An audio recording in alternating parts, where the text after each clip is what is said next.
Hello everyone, welcome to Ardhanarishwar एकात्मिक यात्रा। Friends, twin flame journey की जो dark night of the soul है वो स्टार्ट होती है डिज़ायर की एनर्जी से।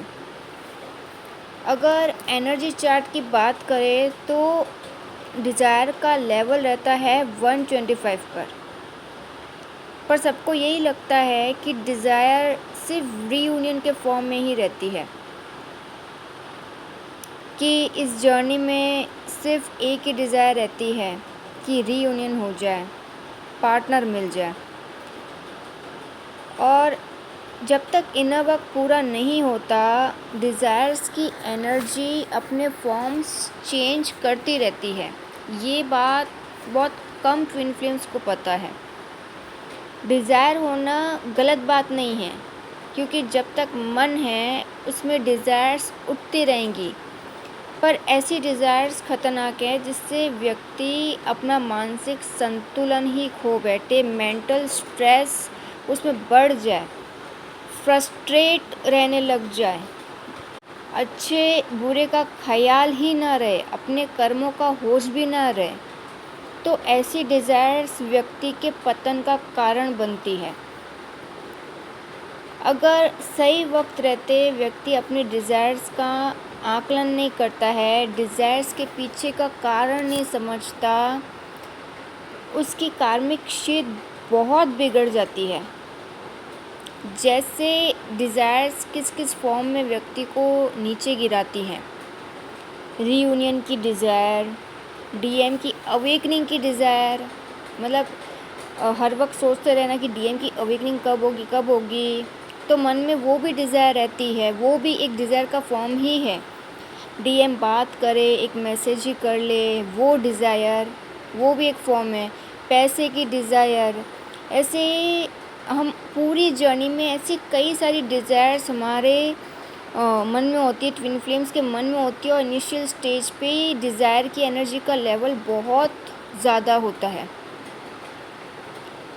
तो वो ट्विन फ्लेम्स समझ नहीं पाते हैं। ऐसा हो सकता है कि चलो आपने थोड़ा जर्नी को समझा और आपको लगा कि नहीं, रीयूनियन की डिज़ायर इनर वर्क के लिए अच्छी नहीं है, तो आप रीयूनियन पे फोकस नहीं करते हो। पर फिर आप किसी और डिज़ायर के बारे में सोचने लग जाते हो, किसी और चीज़ को लेकर डिज़ायर आपकी बढ़ जाती है। अवेकनिंग की डिज़ायर, फिर आप सोचते हो कि नहीं, रीयूनियन तो तभी होगा जब डीएम की अवेकनिंग होती, तो फिर आप डीएम की अवेकनिंग की डिज़ायर आप में बहुत ज़्यादा बढ़ जाती है। या किसी के मनी ब्लॉकेजेस है तो पैसे की डिज़ायर उसमें बहुत ही ज़्यादा है, वो काम नहीं कर रहा है व्यक्ति खुद पे, बस वो डिज़ायर को बढ़ाया जा रहा है।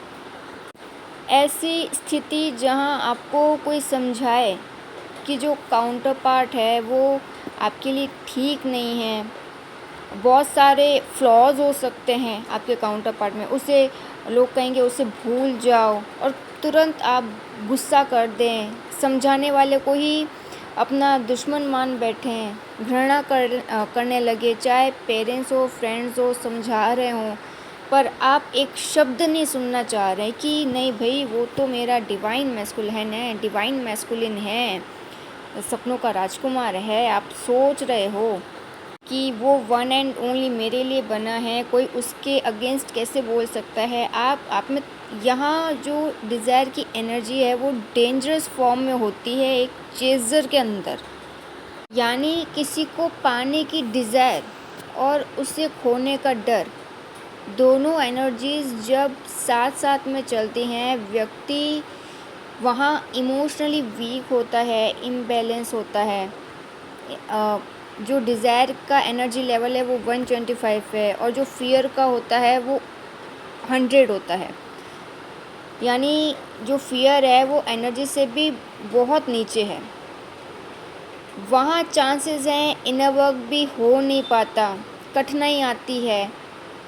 और मैंने पहले भी बताया था कि एनर्जीज़ और कंडीशनिंग दोनों साथ साथ में वर्क करती हैं। जब तक कंडीशनिंग चेंज नहीं होती है, तब तक एनर्जी भी रिलीज़ नहीं हो पाती है।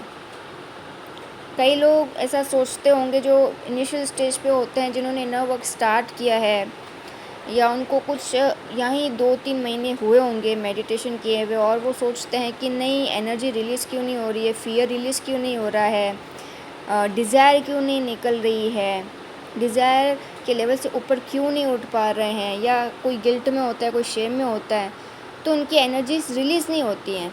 और रिलीज़ इसलिए नहीं होती क्योंकि कंडीशनिंग ही चेंज नहीं कर रहे वो अपनी। तो फर्स्ट ऑफ ऑल हमें पहले अपनी कंडीशनिंग पे वर्क करना होता है। जैसे ही हम अपने जो थॉट पैटर्न्स है, जो हमें सिखाया गया है चाइल्डहुड से, या हमारी जो कई लाइफ की प्रोग्रामिंग्स होती हैं, उसको हम चेंज नहीं करते हैं, तो उस थॉट पैटर्न से जो एनर्जीज जुड़ी होती हैं, क्योंकि करप्ट प्रोग्रामिंग होती है ना जब, उसके बाद ही वो एनर्जी हमारे चक्रास में आती है। एनर्जीज के बाद कंडीशनिंग चेंज नहीं होती है। कंडीशनिंग पहले होती है करप्ट, प्रोग्रामिंग करप्ट होती है, उसके बाद जो है एनर्जीज, लो वाइब्रेशनल एनर्जीज हमारे चक्रास में आती हैं, जिससे ब्लॉकेजेस होते हैं चक्रास में। तो इधर समझना होगा ट्विन फ्लेम्स को कि कंडीशनिंग चेंज करनी है। ट्रू लव को लेके जो भी मिसकंसेप्शंस है, जो भी आपने सीखा है, उसे चेंज कीजिए। जैसे ही आपकी कंडीशनिंग में चेंजेस आते हैं, वैसे वैसे एनर्जी भी रिलीज़ होना शुरू हो जाती है। और ये जो डेंजरस फॉर्म है डिज़ायर की, इसमें रोना बहुत आता है, पर्जिंग बहुत ज़्यादा होती है। हालांकि रोना, पर्ज करना कुछ बुरा नहीं है, ये एक तरह से क्लिनजिंग प्रोसेस ही आपका चल रहा होता है, तो इसमें घबराने वाली कोई बात नहीं है। पर डिज़ायर की एनर्जी जो होती है वो सरफेस पे आती है, तो पर्जिंग भी तब बहुत ज़्यादा होती है। महीनों महीनों व्यक्ति बिना किसी रीज़न के रोता है, कोई रीज़न नहीं होता है।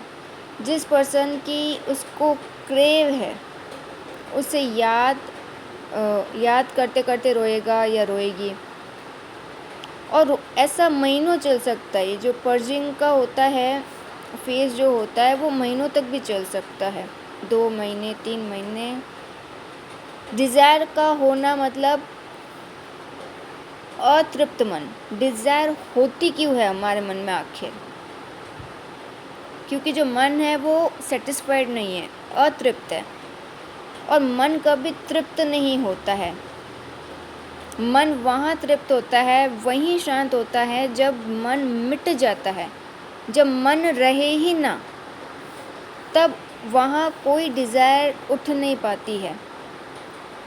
व्यक्ति जब किसी चीज़ के लिए रोता रहे कि कब वो चीज़ मुझे मिलेगी या मेरा डीएम कब मिलेगा, तो वहाँ मन अतृप्त है।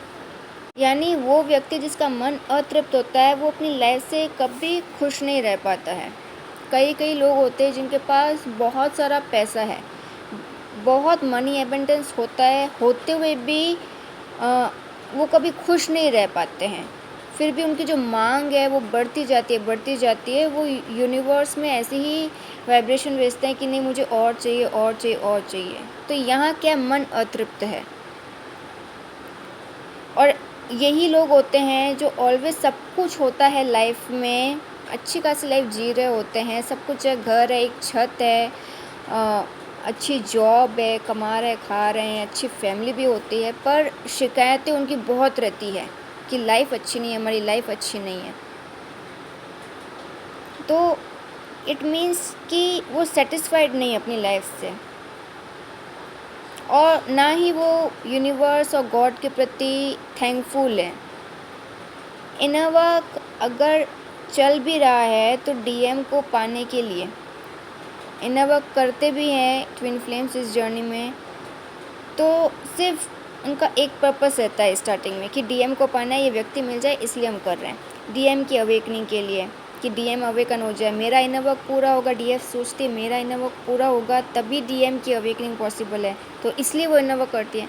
अपने लिए कुछ नहीं, बस जो फोकस जहाँ रहता है, केंद्र पर सिर्फ एक पर्सन रहता है या एक वस्तु ही रहती है जिसको वो पाना चाहते हैं। क्या क्या करवाती है डिज़ायर्स?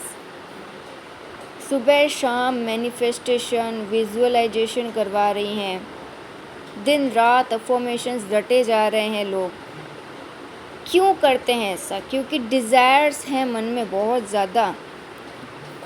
एक डिज़ायरलेस व्यक्ति कभी ये मैनिफेस्टेशंस, विजुअलाइजेशन के चक्कर में नहीं फंसता है। पॉजिटिविटी बिल्कुल भी नहीं आ रही है ये सब करते भी हैं तो। पर मॉडर्न स्पिरिचुअल टेक्निक्स खोज निकाली हैं कोचेज़ ने। जितना मैनिफेस्टेशन अफर्मेशन चल रहा है उतनी एक्सपेक्टेशन बढ़ रही है, उनका डिज़ायर लेवल और बढ़ता है। ये कभी आप नोटिस करना, गौर करना। मान लो चलो किसी की मैनिफेस्टेशन, विजुअलाइजेशंस जो भी वो कर रहे हैं वो पूरी भी हो गई, उनकी कोई विश पूरी भी हो गई, तो आप देखना उनका जो डिज़ायर लेवल होता है वो और ज़्यादा बढ़ जाता है। क्योंकि यूनिवर्स ने उनकी एक विश पूरी की तो उनकी एक्सपेक्टेशंस बढ़ जाती है कि हाँ ये तरीका बहुत अच्छा है अपनी विश पूरी करवाने का, कि मैनिफेस्ट करो वगैरह। तो ऐसे में व्यक्ति की डिज़ायर्स हैं वो और ज़्यादा बढ़ती जाती है। फिर वो उसको ये भी ध्यान में नहीं रहता है कि जो ह्यूमन फॉर्म हमें मिला है, ये जो ह्यूमन बर्थ मिला है, वो हमें इसी जो बॉडी है, इसी बॉडी से फ्री होने के लिए मिला है, देह से मुक्त होने के लिए मिला है, मोक्ष पाने के लिए मिला है। और ये मैनिफेस्टेशंस के चक्कर में वो अपने एक्सपेक्टेशंस और डिज़ायर के लेवल को, एनर्जी को बढ़ाते रहते हैं। तब होश भी नहीं रहता कि जिसके लिए इतनी डिज़ायर है वो आपके साथ रहने लायक भी है या नहीं। शुरू में जर्नी में जब डीएफ्स तक ये पहुंचते हैं वीडियोस, क्योंकि मैं भी इन सब से गो थ्रू हो चुकी हूँ, मैंने ये सब किया है, इसलिए मैं गाइड कर रही हूँ कि मैनिफेस्टेशंस बहुत ज़्यादा, ये गाइडेंस ऐसे सुनना, अफर्मेशंस की वगैरह, ये आपको असली इनर वर्क करने ही नहीं देंगी। आप असली इनर वर्क को समझ नहीं पाओगे जब तक इनमें फंसे रहोगे। तो शुरू में जब डीएफ्स तक ये सारा पहुंचता है मैनिफेस्टेशन वगैरह का, वो इसमें फंसी रहती है, तो होश नहीं रहता है कि डिज़ायर की एनर्जी में, कि जिस पर्सन को आप चाहते हो, पाना चाहते हो, वो आपके साथ रहने लायक भी है या नहीं। डीएम नॉनवेज खा रहे हैं, शराब पी रहे हैं, बुरे एडिक्शंस हैं उनको, ये सब पता होता है डीएफ्स को। एक्सट्रीम सेक्सुअल एनर्जी में रहते हैं, फिर भी डीएफ्स मैनिफेस्ट किए जा रही है। क्योंकि मेरे जो डीएम हैं वो नॉनवेज खाते हैं, मुझे ये बात पता थी पहले, ये पता थी, पर फिर भी मैं उनको मैनिफेस्ट करती थी, विजुअलाइज करती थी, क्योंकि मैं डिज़ायर की एनर्जी में बहुत ज़्यादा थी।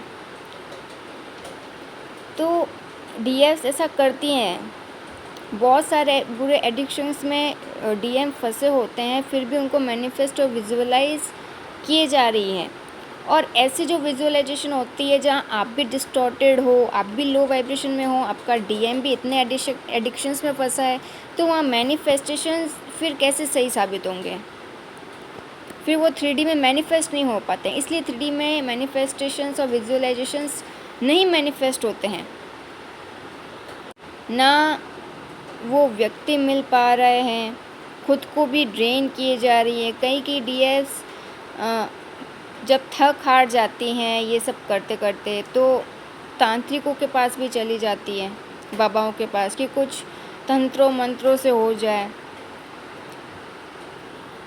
मतलब डिज़ायर की एनर्जी आपको राह से भटका देती है। अगर आपको सही टाइम पे सही कोच या हीलर नहीं मिलता है तो बहुत चांसेस हैं कि डीएफ्स अपनी राह से भटक जाएं, और ऐसे बिगड़ती है कार्मिक शीट। इसलिए आपको सबसे पहले तो कि ये जब ये डीएफ जब पहली बार ट्विन फ्लेम जर्नी में कोई आता और सुनता है, तो वो इनिशियल स्टेज में ही अपने मैस्कुलिन को डिवाइन मैस्कुलिन समझना शुरू कर देते हैं। डीएम का मतलब डिस्टॉर्टेड मैस्कुलिन भी होता है और डीएम का मतलब डिवाइन मैस्कुलिन भी होता है ना। और आपको जर्नी शुरू में पता चली है, आपने इनर वर्क स्टार्ट ही किए है। डीएफ को भी कई साल लगते हैं इनर वर्क करने में, सबकी जर्नी 6 महीने 1 साल में पूरी नहीं होती है। तो एक मैस्कुलिन, डिवाइन मैस्कुलिन तभी बनता है जब वो इनर वर्क स्टार्ट करता है, जब वो मैस्कुलिन कंपैशन होता है अपनी फीलिंग्स को एक्सेप्ट करता है, अपने फीलिंग्स को एक्सप्रेस करना शुरू करता है ना। जितनी भी फेमिनिन क्वालिटीज़ हैं वो एक मैस्कुलिन में आनी शुरू होती है और वो उसे एक्सेप्ट करता है बिना किसी रेजिस्टेंस के। कोई मैस्कुलिन ये ना सोचे कि ये तो फेमिनिन क्वालिटीज़ हैं, वो एक्सप्रेस करना अपनी फीलिंग्स को, या केयरिंग बनना, कंपैशनेट होना, ये सब फेमिनिन क्वालिटीज़ हैं। तो मैं मैस्कुलिन हूँ, मुझे इन क्वालिटीज़ में नहीं रहना चाहिए, इन क्वालिटीज़ के अकॉर्डिंग लाइफ नहीं जीनी चाहिए, ज़्यादा एक्सप्रेसिव नहीं होना चाहिए। तो मैस्कुलिन, डिवाइन मैस्कुलिन तब बनते हैं जब वो अपना फेमिनिन साइड है उसको एक्सेप्ट करते हैं बिना रेजिस्टेंस के। तब तक बिना फेमिनिन क्वालिटीज़ को एक्सेप्ट किए कोई मैस्कुलिन डिवाइन मैस्कुलिन नहीं होता है, फिर वो डिस्टॉर्टेड मैस्कुलिन ही है। तो जिनके काउंटर पार्ट्स होते हैं डीएफ के, जिनके काउंटर पार्ट्स कनेक्शन को एक्सेप्ट करते हैं, कनेक्शन को तभी एक्सेप्ट करते हैं जब उनमें वो फेमिनिन क्वालिटी, जो फेमिनिन साइड है उनका, उसको वो एक्सेप्ट करना शुरू करते हैं। और उससे भी पहले कि डीएफ इनर वर्क करती है तो डीएफ भी अपने मैस्कुलिन साइड को एक्सेप्ट करना शुरू करती हैं, क्योंकि इनर वर्क से पहले, अवेकनिंग से पहले यूजुअली सारी डीएफ फेमिनिन एनर्जी में ज़्यादा अपनी लाइफ को जी रही होती है, और आफ्टर इनर वर्क फिर उनकी मैस्कुलिन फेमिनिन दोनों बैलेंस होना शुरू हो जाती है। तो जहाँ डीएफ भी अपनी मैस्कुलिन साइड को एक्सेप्ट करती है, लॉजिकल बनती है, प्रैक्टिकल बनती है, फाइनेंशियली इंडिपेंडेंट बनती है, डीएफ ये सोचती है कि नहीं, मुझ में किसी भी तरह की को डिपेंडेंसी ना हो, ना मैं फाइनेंशियली ना मैं इमोशनली किसी पे डिपेंडेंट रहूं। मैस्कुलिन क्वालिटीज़ वो एक्सेप्ट करती है अपने अंदर, एक्शन मोड में होती है। तो वहीं वो रिज़ल्ट उसके काउंटर पार्ट में दिखता है। उसका काउंटर पार्ट होता है, हाँ शायद जो डीएम हो, काउंटर पार्ट हो, वो वक्त ले किसी के जो काउंटर पार्ट होते बहुत कम वक्त में अपनी फेमिनिन साइड को पहचान लेते हैं। किसी के काउंटर पार्ट बहुत ज़्यादा कई साल लग सकते हैं उनको अपनी फेमिनिन साइड को एक्सेप्ट करने में, पर हाँ चेंजेस आते ज़रूर हैं। इसलिए आपको कहा जाता है कि सिस्टमेटिक इनर वर्क कीजिए। जो बुरे फंसे होते हैं dark night of the soul में, उनको कोचेस क्यों इंसिस्ट करते हैं कि सेशंस लीजिए ताकि आप जर्नी को बेहतर तरीके से समझ पाएँ। कईयों के मनी ब्लॉकेजेस होती हैं क्योंकि डीएस फाइनेंशियली इंडिपेंडेंट नहीं होती है, और कुछ की करप्ट थॉट पैटर्न्स होते हैं, सोचते हैं कि बेकार में ही क्यों सेशंस पे इन्वेस्ट किया जाए। तो डिज़ायर की एनर्जी के ऊपर सिर्फ एक ही तरीका है उठने का, आने का, कि माइंड को दूसरे कामों में व्यस्त रखना। अपना रेगुलर मेडिटेशन कंटिन्यू रखिए, और जिन डीएफ्स के मनी ब्लॉकेजेस हैं वो अच्छी सी जॉब करें। जब तक आप फाइनेंशियली इंडिपेंडेंट नहीं हो जाते हो, आपके डीएम में कोई इम्प्रूवमेंट, कोई चेंजेस नहीं होते हैं। डीएम सबसे ज़्यादा आपको यहीं आके ट्रिगर करते हैं, मिरर करते हैं। तभी आपके जो है मनी ब्लॉकेजेस हील होंगे। कुकिंग सिखा सकती हैं, सीख सकती हैं। अभी आप देखिए कि वर्क फ्रॉम होम करना है या बाहर जाना है, कुछ ना कुछ सीखिए या सिखाइए जिससे आपकी पर्सनल ग्रोथ हो। ना खाली बैठे रहेंगे, ना किसी को सोचेंगे, और ना एनर्जी रीडिंग्स देख के अपना टाइम वेस्ट करेंगे। तब जाके आपका इनर वर्क धीरे धीरे करके कुछ पॉजिटिव रिजल्ट्स लाएगा आपकी लाइफ में। और ऐसा नहीं है कि 1 या 2 दिन में ही या 10 दिन में कोई चमत्कार हो जाएगा, आप डिज़ायर के लेवल से ऊपर आ जाओगे। 1 मंथ लग सकता है, कितना भी टाइम लग सकता है। अब ये आपके ऊपर डिपेंड करता है कि आप कितना सीरियस लेते हैं इस जर्नी को, कितना सीरियसली इनर वर्क कर रहे हैं, डेडिकेटेड हैं अपनी जर्नी को लेके, डिवाइन को लेके, सोल पर्पस को लेके। सो फ्रेंड्स, ये थी आज की गाइडेंस। आई होप आपके लिए हेल्पफुल रहे, आप और बेटर तरीके से अपनी डिज़ायर को समझ पाओ और आपको हेल्प मिल सके इनर वर्क में। So see you in the next video. Till then, goodbye and God bless you.